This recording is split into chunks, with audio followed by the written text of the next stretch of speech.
Hello everyone, welcome back to another video.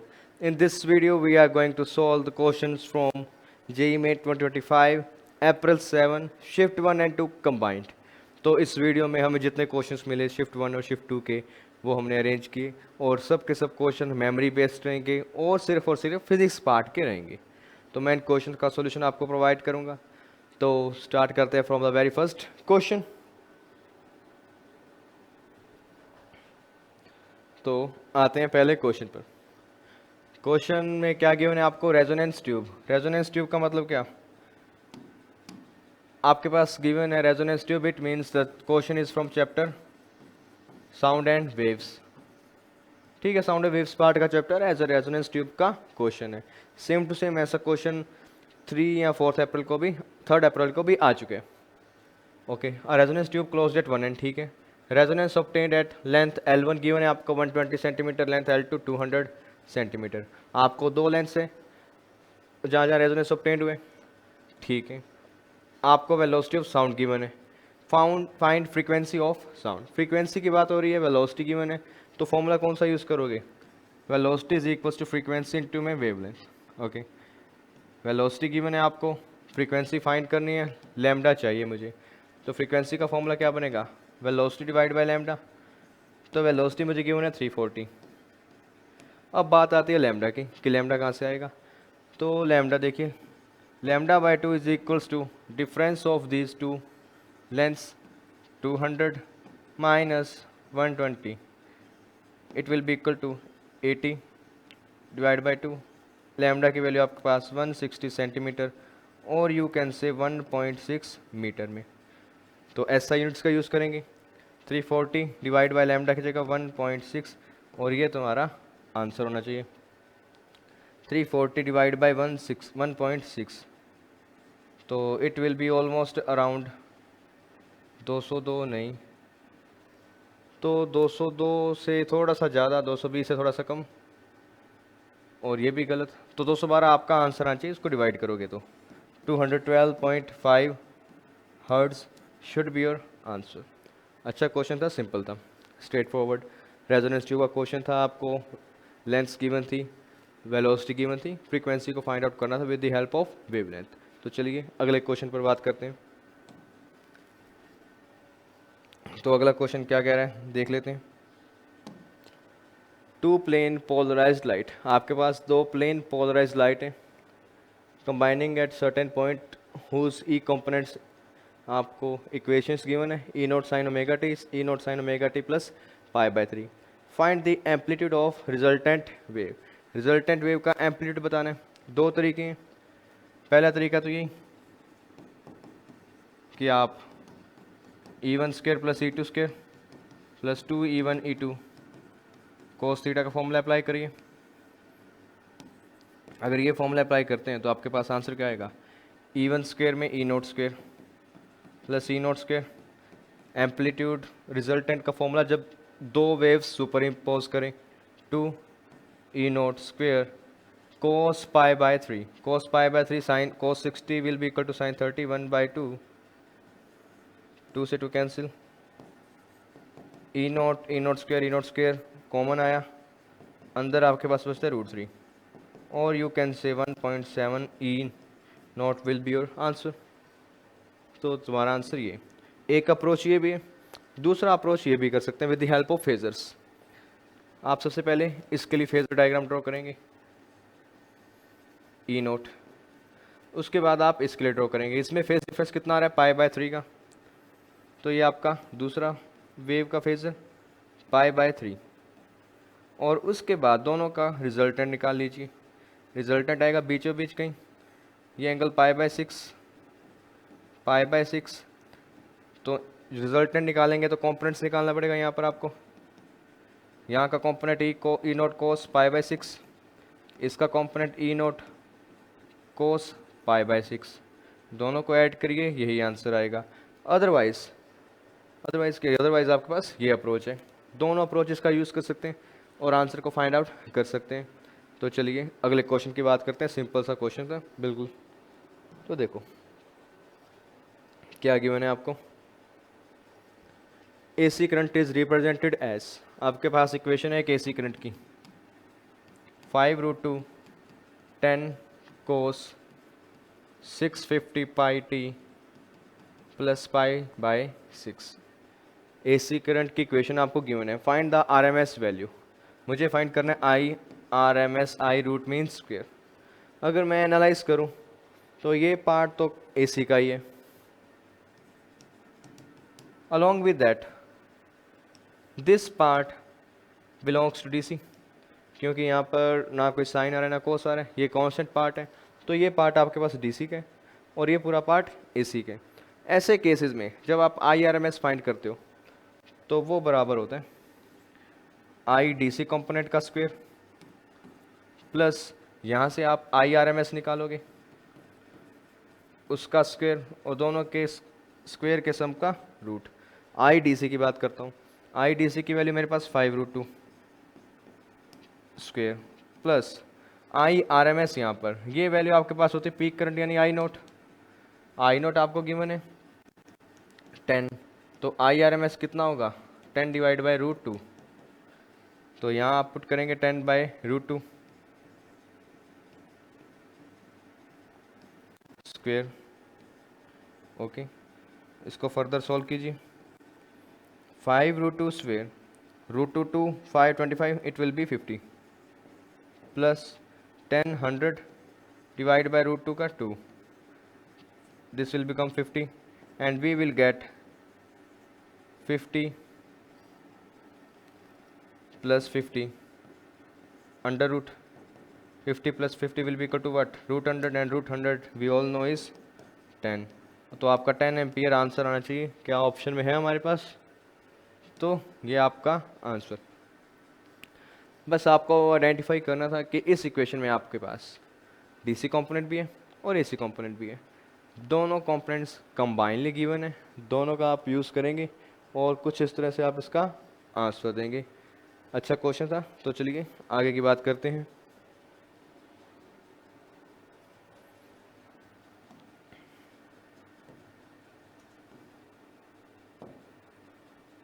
तो देखो, find the dimension of epsilon naught d phi E by d t. इसकी dimensions आपको find out करनी है। अगर इस इक्वेशन को ध्यान से देखा जाए तो ये कहीं ना कहीं डिस्प्लेसमेंट करंट का फॉर्मूला नहीं है, I D epsilon not change in electric flux with time. अगर ये डिस्प्लेसमेंट करंट का फॉर्मूला है तो इसकी जो डायमेंशंस होगी वो भी करंट की होनी चाहिए, एंड करंट की डायमेंशन क्या होती है एम्पियर, जस्ट 1, तो ये आपका answer. And here it is simple basic straightforward question आप तभी अटेम्प्ट कर पाएंगे जब आपको पता होगा डिस्प्लेसमेंट करंट के कॉन्सेप्ट्स के बारे में, डिस्प्लेसमेंट करंट का फॉर्मूला क्या है। अगर अदरवाइज आप लोग क्या करेंगे मूर्खों की तरह, एप्सिलॉन नॉट का डायमेंशन यहाँ पुट करेंगे, इलेक्ट्रिक फ्लक्स का डायमेंशन पुट करते हो, टाइम का डायमेंशन पुट करोगे, फर्दर सॉल्व करोगे, आंसर तो यही आएगा। बट अगर आपको डायरेक्ट फॉर्मूला याद है तो डायरेक्ट बोल सकते हो।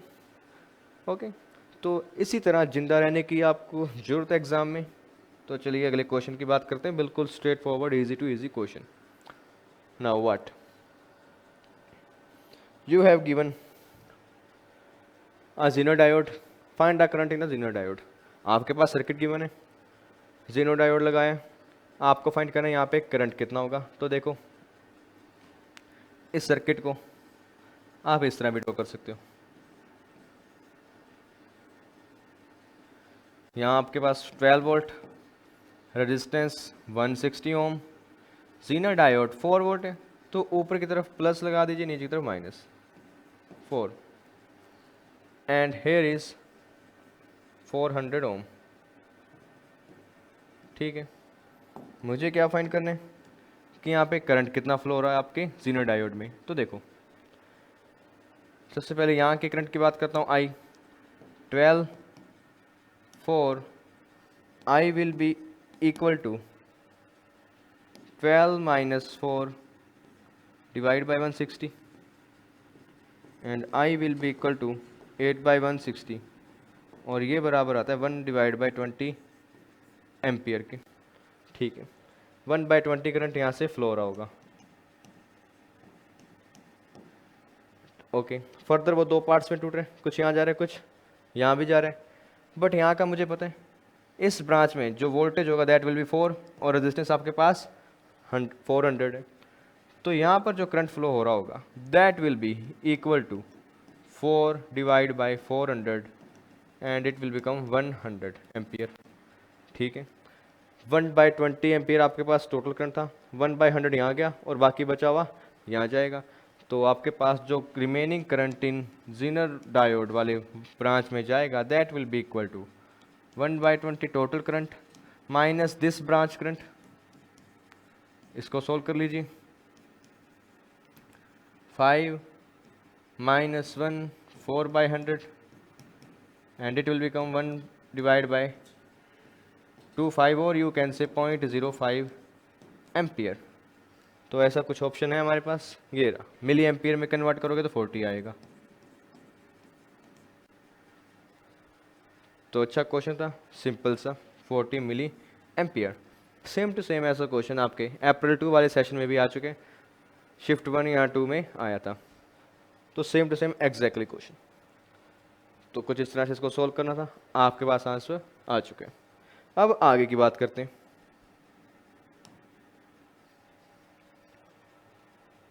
यहाँ आपको क्या गिवन है, देखो 2 bodies projected with same initial velocity. Projectile का क्वेश्चन है, यानी 2D मोशन की बात हो रही है। यहाँ पर 2 बॉडीज हैं, आपने सेम वेलोसिटी से यानी सेम इनिशियल वेलोसिटी से उनको प्रोजेक्ट कर दिया फ्रॉम सेम पॉइंट, और एंगल्स आपको गिवन है। एक एंगल 445 प्लस अल्फा एंड दूसरा एंगल 45 माइनस अल्फा। ठीक है, find the ratio of the time of flight. आपको फाइंड करना है दोनों के टाइम ऑफ फ्लाइट का रेशियो। अगर टाइम ऑफ फ्लाइट का फॉर्मूला आता है तो अप्लाई कर दीजिए। टाइम ऑफ फ्लाइट का फॉर्मूला अगर याद हो that is equals to 2u sine theta by g. ठीक है, पहले केस में time 2u sine 45 plus alpha divide by g will be divide by 2u sine 45 minus alpha divide by g. 2u by g cancel, t1 by t2 will be equal to sine 45 plus alpha. इसको open कर दो sine A plus B का formula लगा के, sine A cos B plus cos A sine B, और यहाँ भी sine A cos B minus cos A sine B. अब देखो साइन 45 और कोस 45 की वैल्यू 1/√2, तो 1/√2 यहाँ भी लिखोगे, यहाँ भी लिखोगे, यहाँ भी लिखोगे, यहाँ भी लिखोगे, they will come out and cancel each other. तो आपके पास बचा क्या, cos alpha plus sine alpha divided by cos alpha minus sine alpha. Cos alpha अगर मैं कॉमन लूँ तो मैं यहाँ लिख सकता हूँ 1 plus sine alpha divide by cos alpha, और यहाँ लिख सकता हूँ 1 minus sine alpha divide by cos alpha. Cos alpha cos alpha cancel, sine alpha divide by cos alpha will be tan alpha. तो आपके पास जो फाइनल आंसर आया that will be what, 1 plus tan alpha 1 minus tan alpha. तो कहीं ये हमारे पास है, ये रहा। तो इस तरह से इस क्वेश्चन को करना था आपको। रेंज सॉरी टाइम का फॉर्मूला था, टाइम का फॉर्मूला लगाना था, रेशियो फाइंड करना था, एंगल आपको गिवन थे, इनिशियल वेलोसिटीज सेम थी तो वो कैंसिल हो रही थी। हाँ, और दूसरी बात यहाँ से एक ये भी पता चलती है कि आपके पास जो एंगल्स थे 45 प्लस अल्फा और 45 माइनस अल्फा, दोनों के दोनों कॉम्प्लीमेंट्री एंगल्स थे, और कॉम्प्लीमेंट्री एंगल्स की कंडीशन हमें पता है, in case of complementary angles the range is same. तो उन केसेस में रेंज आपके पास सेम होता है, आप वहाँ से भी कुछ ना कुछ तिकड़म बिठा सकते थे और यहाँ से भी आंसर निकाल सकते थे। तो चलिए आगे की बात करते हैं। ऐसा क्वेश्चन पहले भी एक आध बार आ चुके हैं एग्जैक्टली सेम। तो थर्मोडायनेमिक्स का क्वेश्चन है और ग्राफिकल क्वेश्चन है, और ऐसा क्वेश्चन सिंपल होता है, आपको ग्राफ के अंदर का एरिया फाइंड आउट करना होता है और आपको वर्क डन मिल जाते हैं। तो थर्मोडाइनमिक्स में सिंपल सा क्वेश्चन आ रखा है यहाँ, तो फाइंड आउट कर देते हैं। मुझे वर्क डन फाइंड करना है। वर्क डन यानी इस पूरे ग्राफ के अंदर का area. I can see the system is circular form में है, तो सर्कल का एरिया पाई आर स्क्वेयर। पाई मुझे पता है, आर मुझे फाइंड आउट करना है।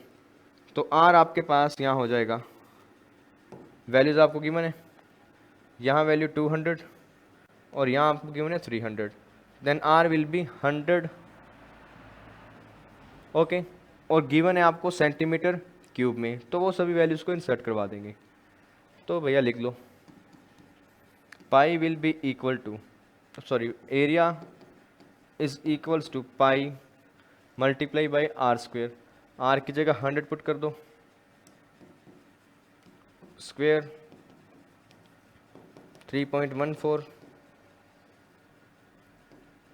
और 100 सेंटीमीटर क्यूब में। तो सेंटीमीटर क्यूब को आप मीटर क्यूब में कन्वर्ट कर दो, और कन्वर्ट करने के बाद जो आपके पास फाइनल आंसर आएगा वो ऑब्वियस बात है 3.14 की रेंज का होगा। और यहाँ पे 3.14 का एक ही ऑप्शन है, दैट इज़ 31.4। तो आपका जो करेक्ट ऑप्शन होगा that will B 31.4 joule. Centimetre है, मीटर में कन्वर्ट करोगे, सॉल्व कर लोगे, आंसर आ जाएगा। कुछ ज़्यादा कुछ है नहीं, और ऑप्शन आपके पास एक ही है। तो simple and straight forward question. तो चलिए आगे बढ़ें। Now what you have given,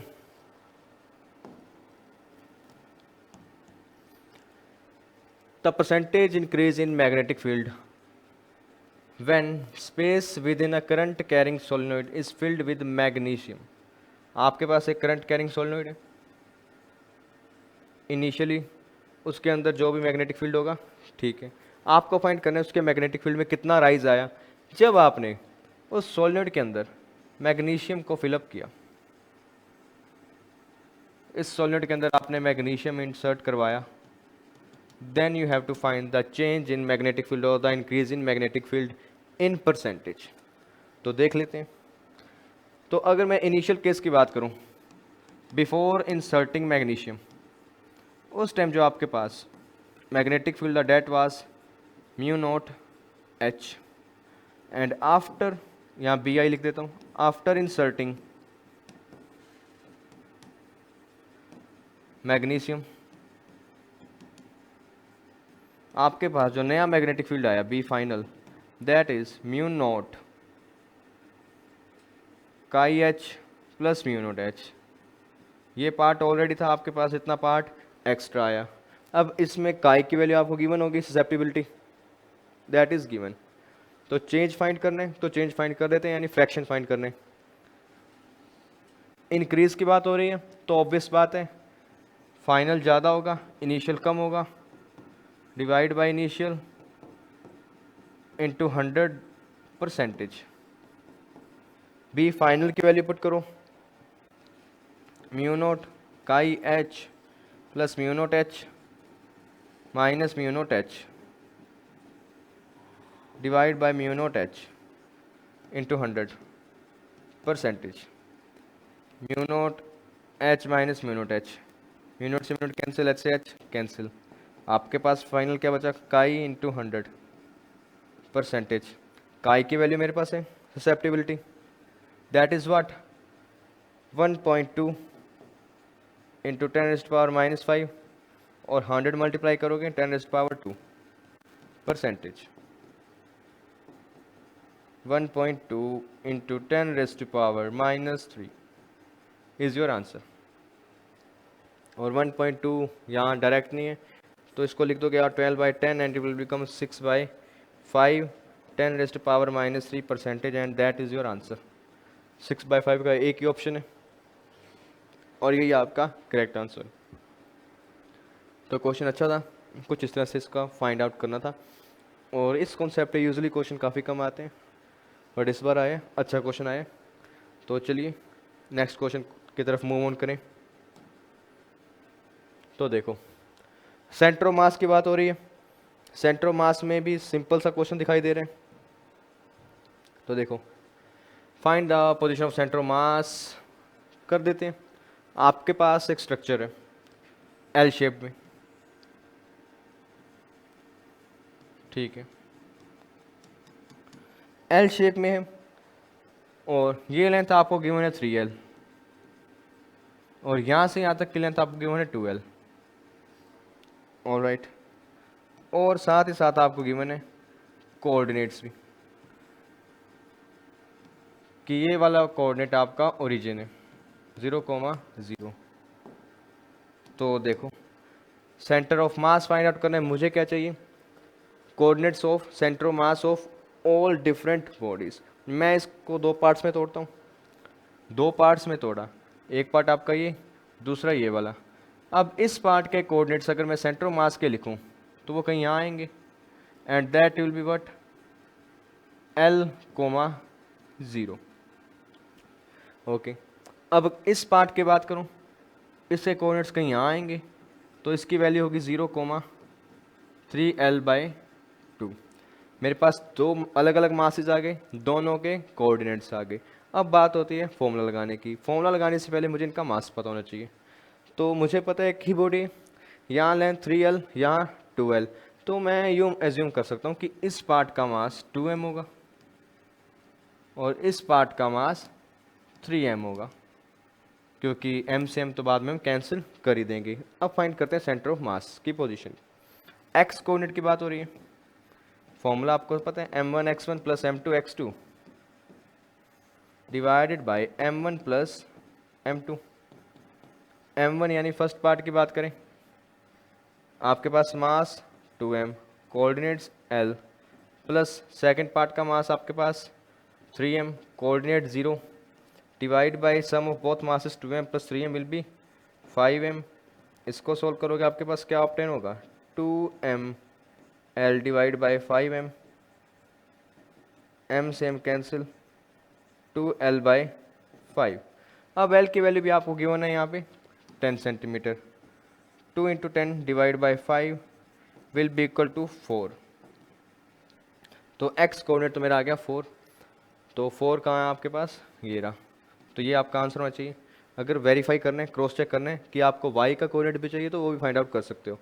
y के लिए मैं लिख दूंगा y c m, m1 y1, m1 मेरा ये रहा मास 2m, इसका y कोऑर्डिनेट 0, प्लस इसकी बात करते हैं मास 3m, y coordinate 3l/2 divide by total mass, और आपके पास यहाँ है 3m divide by 5m multiplied by 3l/2, m cancel, 3 3 9, 9/5 into 2, l की वैल्यू यहाँ इंसर्ट करो 10,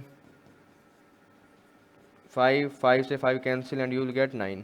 तो आपके पास y कोऑर्डिनेट आता है 9, तो फाइनल आंसर आना चाहिए 4i 9j कैप। बिल्कुल सही, अच्छा क्वेश्चन था और सिंपल, कुछ ज़्यादा सोचने वाली बातें नहीं, formula based, just like NEET questions. तो चलिए आगे चलें। नेक्स्ट क्वेश्चन आपको क्या कह रहा है, देखो, from the chapter centre of mass rotation body dynamics, आपके पास डिस्क है, शेल है और स्फीयर है। एक की डायग्राम में disc, sphere and spherical shell of same mass same radius are placed as shown, find moment of inertia about Y axis. तो moment of inertia Y axis के अबाउट फाइंड करना है। डायग्राम में आपके पास एक डिस्क है और वाई एक्सिस कुछ इस तरह से डिस्क के अंदर से पास हो रही है, और साथ ही साथ आपके पास एक स्फीयर और एक spherical shell, sphere, spherical shell, तीन बॉडीज हैं, तीनों इस वाई एक्सिस के अबाउट रोटेट हो रही होंगी। आपको बताना है कि मोमेंट ऑफ इनर्शिया क्या होगा इस एक्सिस के अबाउट। तो ऐसे क्वेश्चन में हम क्या करते हैं कि जितनी आपके पास डिफरेंट बॉडीज़ हैं सभी का मोमेंट ऑफ इनर्शिया फाइंड करते हैं इस एक्सिस ऑफ रोटेशन के अबाउट। तो देखो टोटल आई जो है वो बराबर होगा I for disc plus I for sphere plus I for shell. सभी के लिए बारी बारी से वैल्यूज फाइंड आउट करते हैं। पहले बात करते हैं moment of inertia for disc.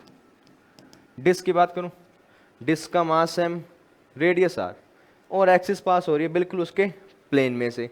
ऐसे केस में डिस्क का जो मोमेंट ऑफ इनर्शिया होता है वो होता है mr² डिवाइड बाई 4। स्फेयर पर आते हैं। स्फेयर है, सॉलिड स्फेयर है। सॉलिड स्फेयर का उसके सेंटर से पास होने वाली एक्सिस के अबाउट जो मोमेंट ऑफ इनर्शिया होता है दैट इज 2/5 mr²।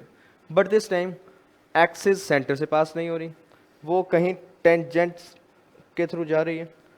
तो यहाँ से यहाँ तक की डिस्टेंस आपके पास आ रहा है, तो आप मोमेंट ऑफ इनर्शिया इसके अबाउट फाइंड करोगे तो अप्लाई पैरेलल एक्सिस थ्योरम। तो आप यहाँ ऐड करोगे m into r² parallel axis theorem से। सिमिलरली जब मैं शेल के लिए लिखूंगा तो मैं लिखूंगा शेल का moment of inertia about it centre 2/3 mr² plus यहाँ से यहाँ तक आने में mr² की टर्म और ऐड होगी। तो आपके पास यहाँ फाइनल आंसर आएगा 2/5 mr² plus mr² will be equal to 7/5 mr²। और यहाँ आपके पास आएगा 2 और 5/3 mr²। ओके, अब बात क्या सभी को ऐड करने। तो सभी को ऐड करोगे तो आपके पास टोटल जो आई आएगा that will B mr² common में 1/4 प्लस 7/5 प्लस 5/3 4 5 3 60 एलसीएम ले सकते हो। 60 एलसीएम लेते ही अगर इसको और सोल्व करूं I will be equal to mr²।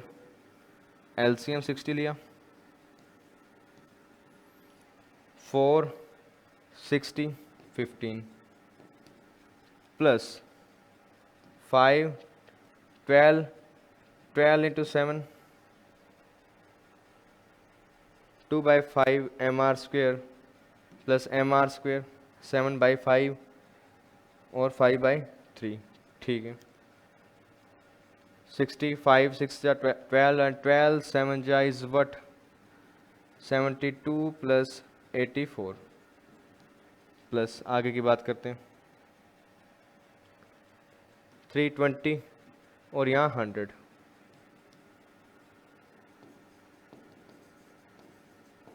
mr²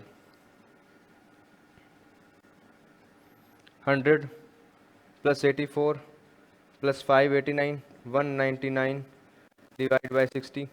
तो तुम्हारा आंसर कुछ ऐसा होना चाहिए 199/60। कैसा ऑप्शन है हमारे पास, ये रहा 199/60 mr²। तो अच्छा क्वेश्चन था, 3 बॉडीज थी, आपसे एक ही क्वेश्चन में 3 अलग अलग बॉडीज का मोमेंट ऑफ इनर्शिया मांगा गया और अलग अलग एक्सिस के अबाउट मांगा गया। यहाँ पर 2 चीज़ें अप्लाई होती हैं, आपकी पैरेलल एक्सिस थ्योरम और जब आपके पास अलग अलग बॉडीज एक ही सिस्टम में कंबाइन हो उसको मोमेंट ऑफ इनर्शिया फाइंड करने का कॉन्सेप्ट। ओके, तो आगे का बात करते हैं। नेक्स्ट क्वेश्चन क्या कह रहे हैं। तो नेक्स्ट क्वेश्चन आपके पास एक क्यूबिकल ब्लॉक है of mass m is sliding on an incline plane at 60 degree angle.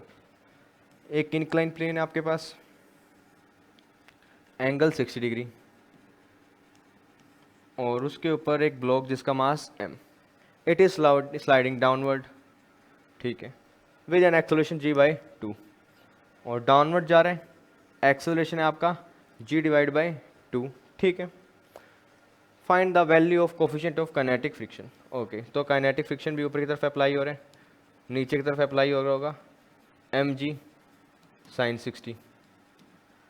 तो 2 बातें हो गई, अब फाइंड आउट कर देते हैं। मोशन करवाने वाली force apply Newton's law of motion, motion करवाने वाली फोर्स mg sin 60, रोकने वाली फोर्स फ्रिक्शन फोर्स, और फ्रिक्शन फोर्स का फॉर्मूला आपको अगर पता हो दैट इज़ म्यू n, और म्यू यहाँ coefficient of friction n mg cos theta होता है। तो ये वैल्यू यहाँ पुट करता हूँ मैं, mu mg cos 60 will be equal to mass और उसका एक्सेलरेशन, जिस एक्सेलरेशन से वो नीचे जा रहा है।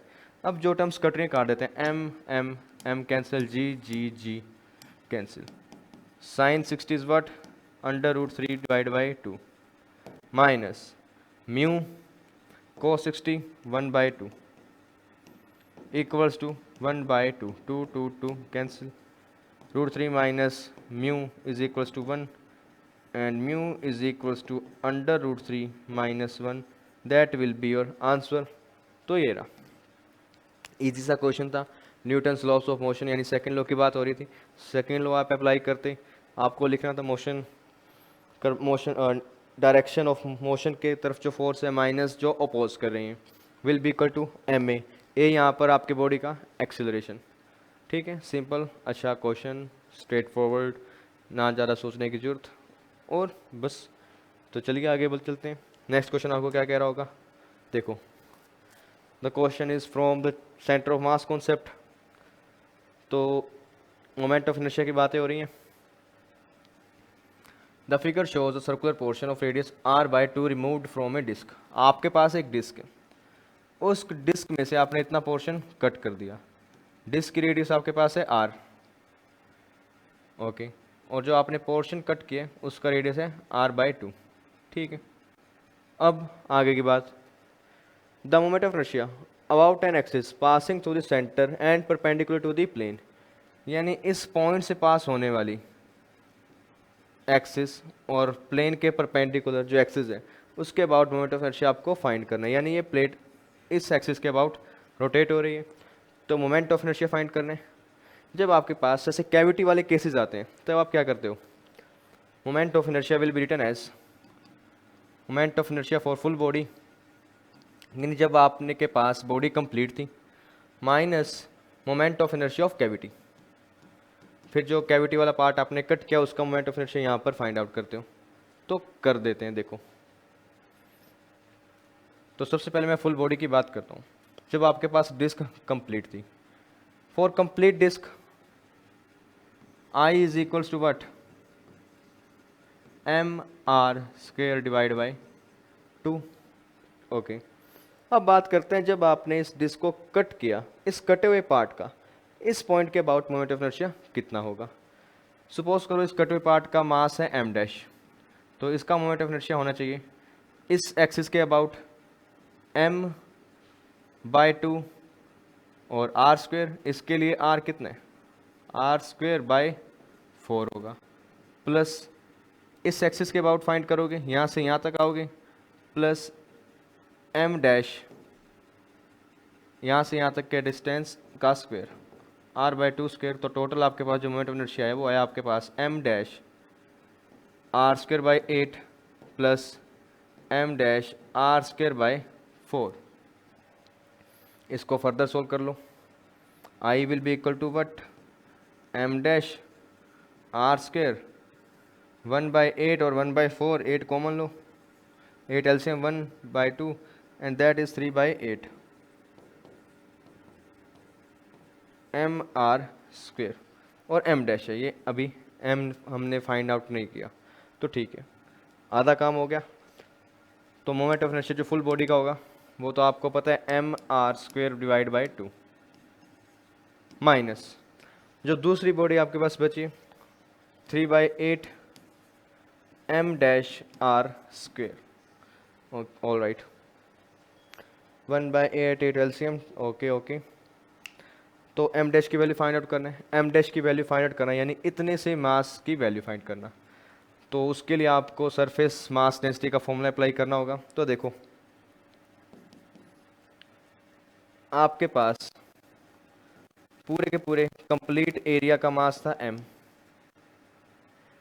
ठीक है। यूनिट एरिया का मास होगा आपके पास m डिवाइड बाई πr², और जितने एरिया का आप मास फाइंड आउट कर रहे हो m डैश, उसका एरिया यहाँ मल्टीप्लाई कर दो। m डैश की वैल्यू आएगी m divide by πr² multiplied by pi r/2² यानी r²/4, pi cancel, r² cancel, and you will get m/4। तो वो वैल्यू यहाँ इंसर्ट करवा दो and i will be equal to what, mr² divide by 2 minus 3/8 m/4 r²। 8 4 32 LCM, okay, 16 mr² minus 3 mr² LCM में, तो आपका answer आएगा 16 minus 3 13 divide by 32 mr²। That will be your final answer. और तुम्हारे पास ये रहा। सिंपल सिंपल तो नहीं, अच्छा क्वेश्चन था, मोमेंट ऑफ इनर्शिया फाइंड करना था और सिस्टम में कैविटी भी थी। तो कैविटी का मोमेंट ऑफ इनर्शिया आप मेन मोमेंट ऑफ इनर्शिया से माइनस करते हो, आपको मास यहाँ पर जो कंसीडर करना था वो इस पार्ट का कंसीडर करना था, इसलिए मैंने यहाँ पे एम डैश वर्ड यूज़ किया। तो ठीक है, चलते हैं आगे नेक्स्ट क्वेश्चन पर। तो देखो, असर्शन रीजनिंग का थ्योरेटिकल क्वेश्चन आपको क्या कह रहे हैं असर्शन में, magnetic monopole does not exist. बिल्कुल, मैग्नेट्स के मोनोपोल एग्जिस्ट नहीं करते। मैग्नेट्स के सीन में आपके पास अगर नॉर्थ है तो साथ में साथ साउथ आएगा, कभी नॉर्थ अकेला नहीं आता। तो असर्शन तो आपका है बिल्कुल बिल्कुल सही। बात करते हैं रीजन की। Magnetic lines are continuous and form closed loops. Magnetic lines जो हैं कंटिन्यूस होती हैं और क्लोज लूप्स बनाती हैं। बिल्कुल, नॉर्थ से निकलती हैं साउथ में आती हैं, बिल्कुल सही बात है। रीज़न भी सही है, और रीज़न के अगर एक्सप्लेनेशन की बात करूँ तो रीज़न की एक्सप्लेनेशन भी सही है। हालांकि चार्जेस के सीन में ऐसा नहीं होता। अगर मैं चार्ज की बात करूँ तो चार्ज में इलेक्ट्रिक फील्ड लाइंस निकलती हैं प्लस वाले केसेस में और कभी आती नहीं हैं। माइनस के केस में हमेशा आती हैं, कभी निकलती नहीं। But in case of magnets they form close loop, north से निकलती हैं साउथ से आती हैं। तो आपका असर्शन भी सही है, रीज़न भी सही है। Then you should tick assertion both A and R true. No, both A and R true R is correct explanation of A. Option number 4 आज जो है आपके पास करेक्ट एक्सप्लेनेशन है इस असर्शन की। तो चलिए आगे की बात करें।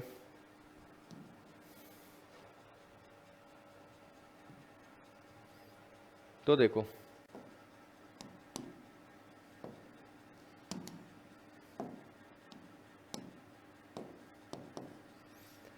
Equation of a wave is given as this. आपके पास एक वेव है, इक्वेशन आपको गिवन है। Find minimum distance between two particles having same velocity. दो पार्टिकल्स के बीच का डिस्टेंस फाइंड कीजिए जिनके बीच की वेलोसिटी सेम हो। ये एक वेव,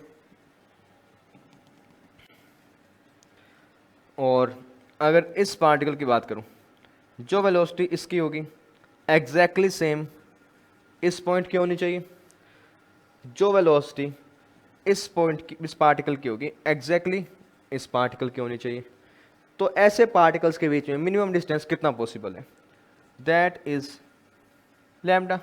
ऑब्वियस है, तो मुझे इनडायरेक्टली लैम्डा ही बताना है। लैम्डा बताओगे, इस इक्वेशन का यूज़ करोगे।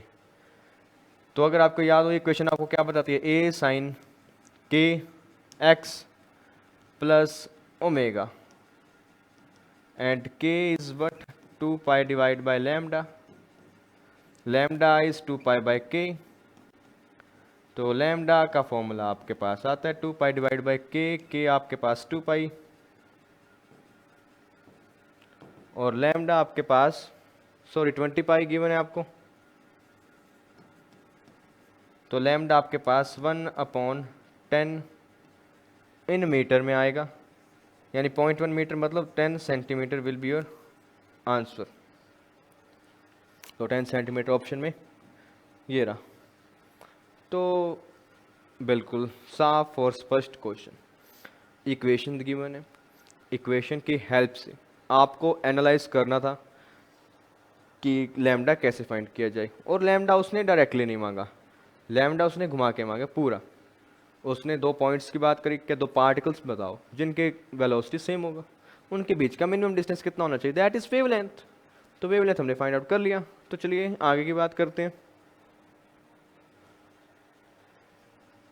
Question is from the chapter flux through a plane parallel. Flux की बात हो रही है, इलेक्ट्रिक फ्लक्स की बात हो रही है, चार्जेस एंड इलेक्ट्रिक फील्ड आपका chapter. Okay, flux through a plane perpendicular X Y Z, X Z plane is 6 units. आपको फ्लक्स गिवन है 6 SI यूनिट्स, ठीक है, SI में आपको गिवन है। और आपको साथ ही साथ उसने कहा कि जो प्लेन पैरेलल, यानी जिस प्लेन में से फ्लक्स पास हो रहा होगा that is X Z plane, और उस प्लेन का जो एरिया होगा that should be point in j cap. X Z plane है तो वाई एक्सिस में डायरेक्शन होगी। Okay, find area of plane if electric field is given as this. Electric field given है, फाई आपको given है, you have to find area. Easy question, phi is equals to what, E dot A. तो find out कर देते हैं। देखो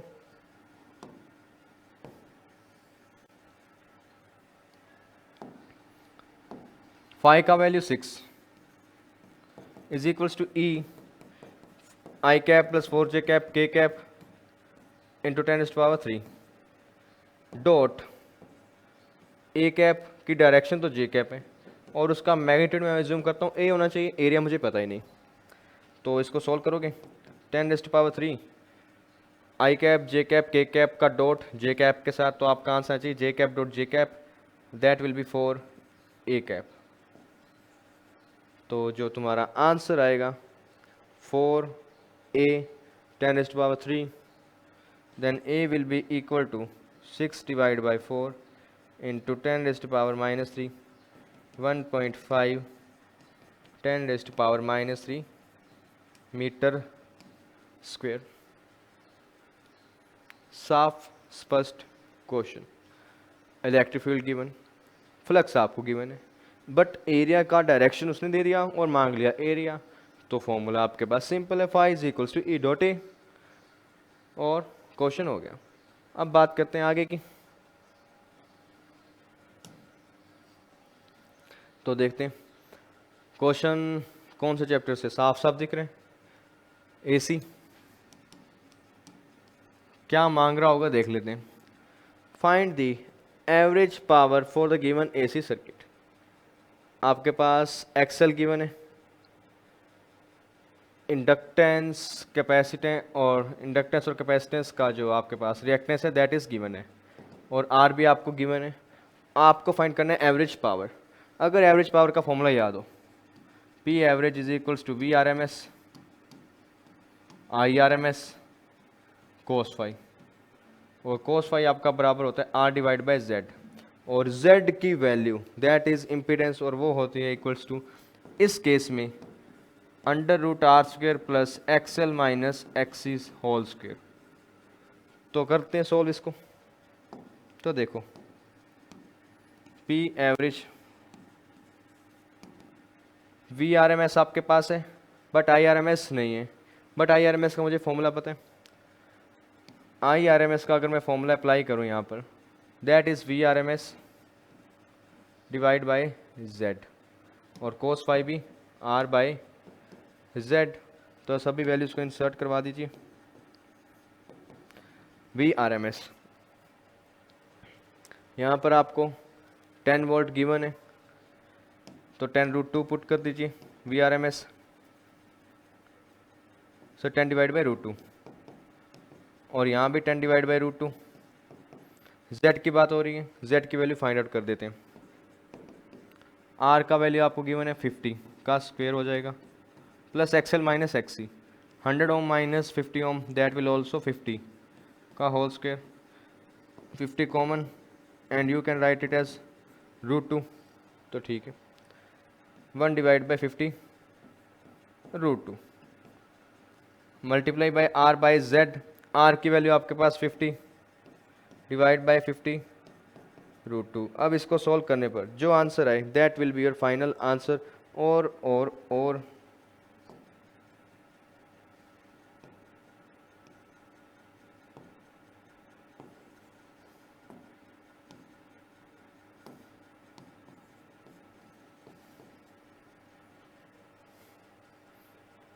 तो शायद ये √2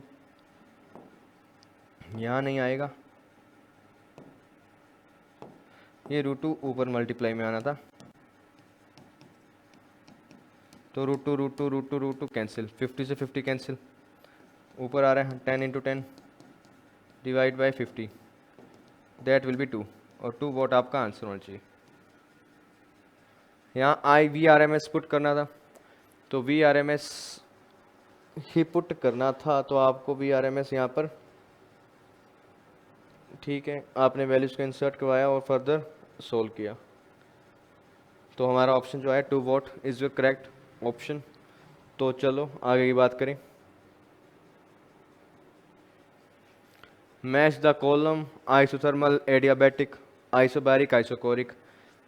3-4 बार ऑलरेडी इस पिछले 6-7 वीडियोस में क्वेश्चन सोल्व कर चुका हूँ, और ये बार बार सेम क्वेश्चन रिपीट होता जा रहा है, और हर बार मैच दी कॉलम्स में आता है। आपके पास चारों के चारों प्रोसेस होते हैं, और उनके बीच में एक और मैच दी कॉलम फॉर्म में होता है, और आपको एक रिलेशन दिया होता है, आपको आइडेंटिफाई करना है किसका रिलेशन कौन सा है। तो फटाफट कर देते हैं। Isothermal means temperature constant. Temperature constant का मतलब change in internal energy would be zero.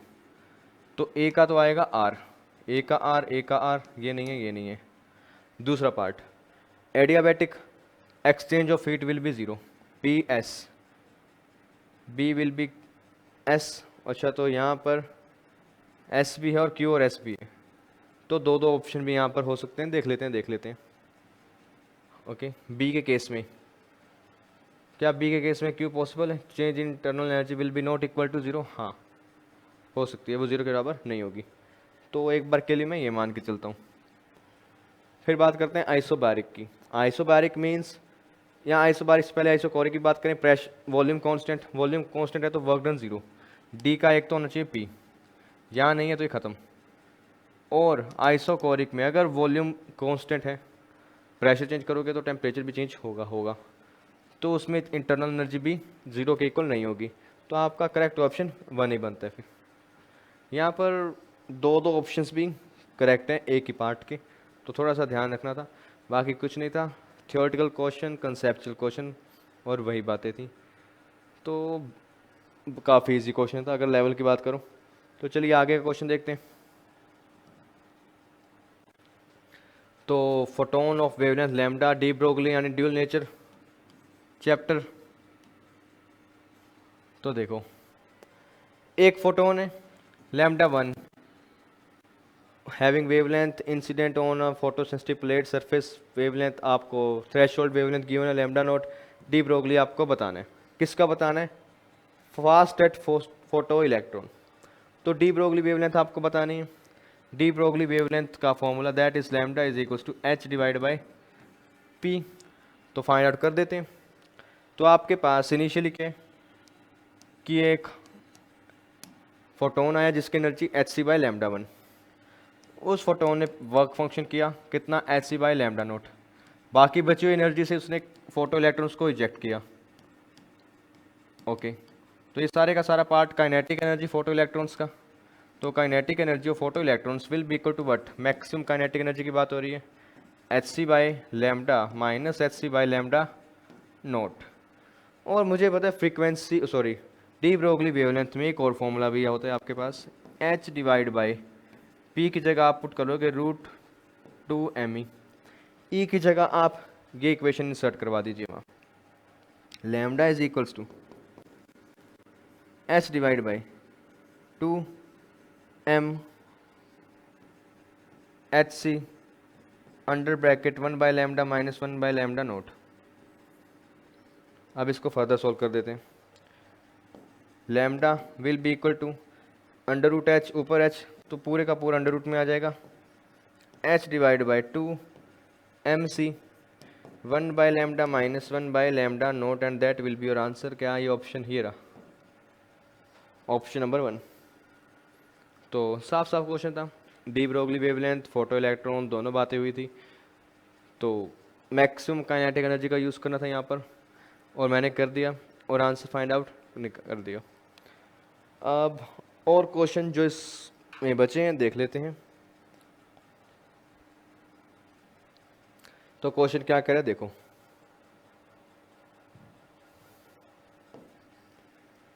Electric dipole है आपके पास, is kept between plates of a parallel plate capacitor as shown. एक पैरेलल प्लेट कैपेसिटर है आपके पास, उसके बीचों बीच 30 डिग्री एंगल पर आपने एक डाइपोल को प्लेस कर दिया। डाइपोल की जो लेंथ है आपको गिवन है r। ओके, ये प्लेट प्लस, ये प्लेट माइनस। ओके, यहाँ से यहाँ तक की डिस्टेंस d, और प्लेट्स के बीच का जो पोटेंशियल डिफरेंस है दैट इज़ 5 वोल्ट। और मुझे फाइंड करना है, वो देखते हैं। Find the torque on the dipole.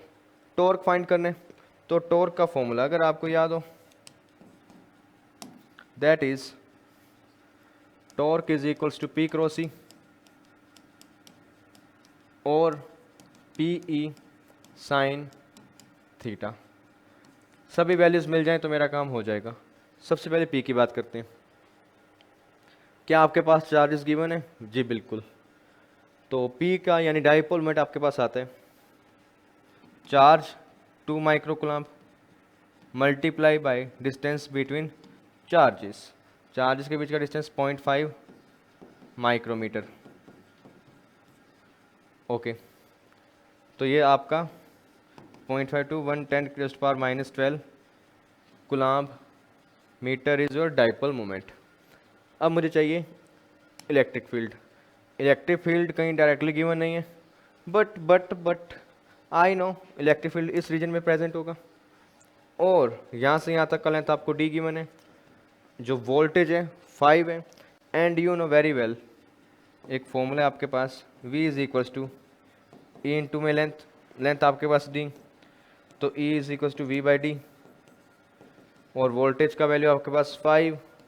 यहाँ से यहाँ तक का लेंथ आपको गिवन है 1 mm। मीटर में पुट करोगे 10⁻³ 5 इंटू 10⁻³ आपके पास इलेक्ट्रिक फील्ड आ गया टोटल। तो सभी वैल्यूज़ को यहाँ पुट कर देते हैं।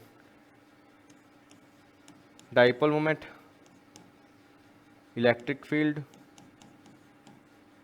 Okay, sine theta.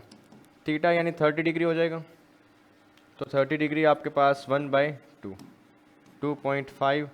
तो फर्दर सोल्व करने पर मेरे पास जो आंसर आएगा 2.5 इंटू 10⁻⁹ न्यूटन मीटर। क्या ऑप्शन है? ये रहा। तो अच्छा क्वेश्चन। टॉर्क फाइंड करना था, पी क्रॉस ई यूज़ करते आप, पी आपको फाइंड करना था, ई भी आपको फाइंड ही करना था। गिवन डायरेक्ट कुछ नहीं था, तो अच्छा क्वेश्चन था, नॉर्मल से ठीक। तो चलिए क्वेश्चन का सॉल्यूशन हो गया, प्रोसेस देख लिया। अब आगे के क्वेश्चन की बात करते हैं। आगे क्वेश्चन आपको क्या कह रहा है, देखो।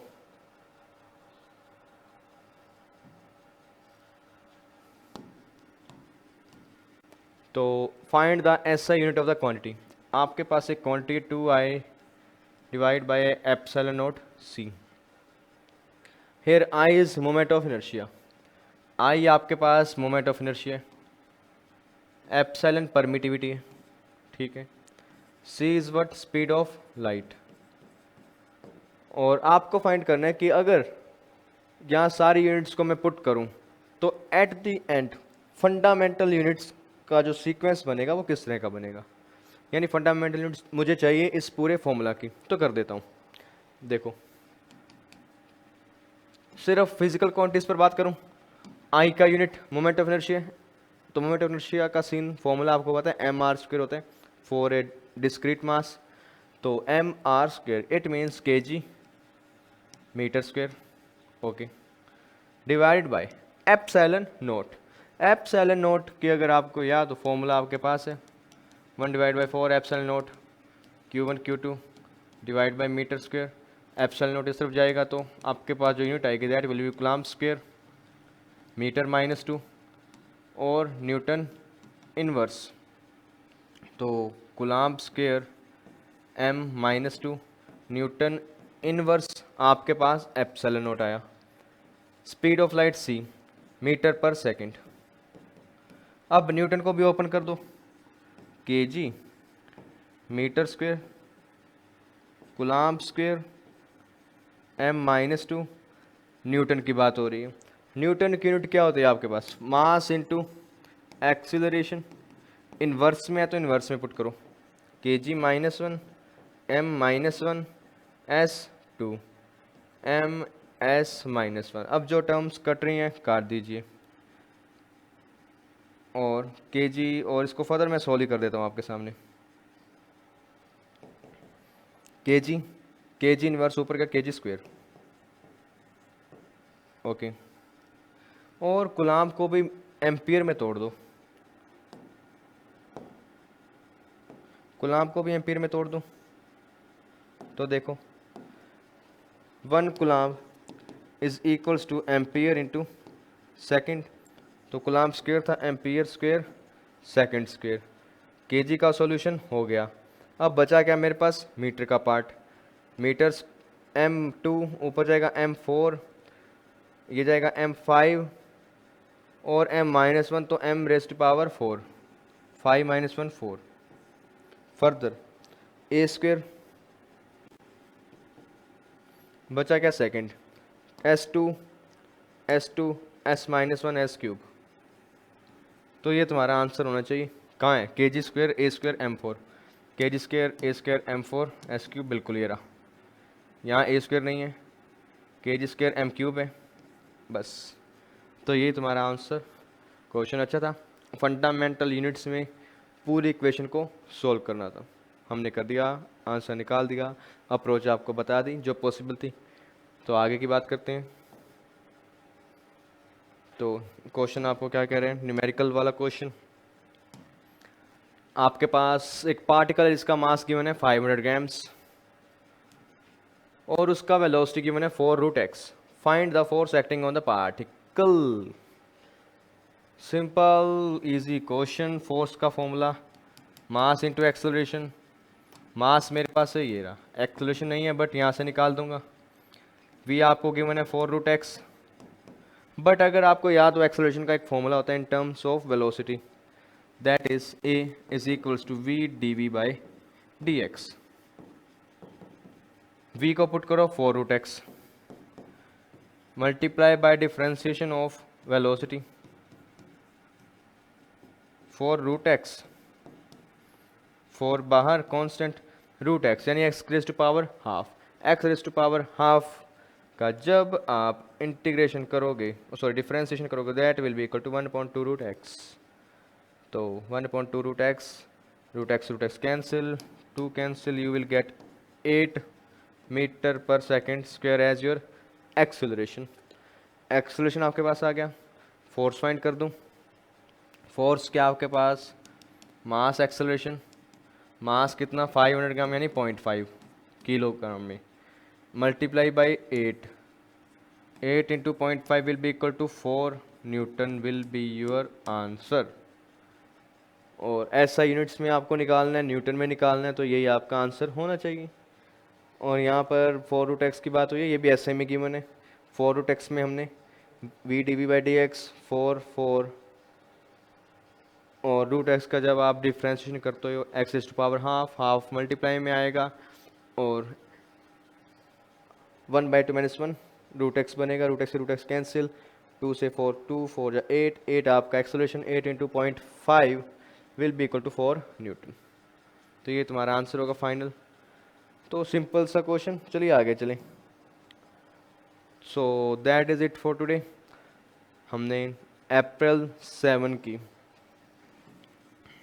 शिफ्ट 1 एंड शिफ्ट 2 दोनों के क्वेश्चन को कंबाइनली इसी वीडियो में सॉल्व किए। जितने क्वेश्चंस मिले हमने सॉल्व कर दिया। ज़्यादा क्वेश्चन अरेंज नहीं कर पाए क्योंकि अभी रिसेंटली हुए। तो जैसे जैसे और क्वेश्चन मिलेंगे अपडेट्स और देते जाएंगे आपको। तो ओवरऑल अगर बात करें, जितने भी क्वेश्चन अभी तक हमारे सामने आए हैं, 2-4 को छोड़कर सभी अच्छे थे, इजी थे, डायरेक्ट फॉर्मूला बेस्ड थे, कुछ ज़्यादा सोचने वाली बातें थी ही नहीं। और जिसमें सोचने वाली बात थी वो भी ये था कि थोड़ा सा वो या तो लेंदी था या कैलकुलेटिव था। और जो क्वेश्चन शायद नहीं आए, हो सकता है उनमें कुछ एक हार्ड हो, बाकी जो भी है ऑल ओवर पेपर का level easy to moderate type था। तो that is it. So thank you very much for watching the video.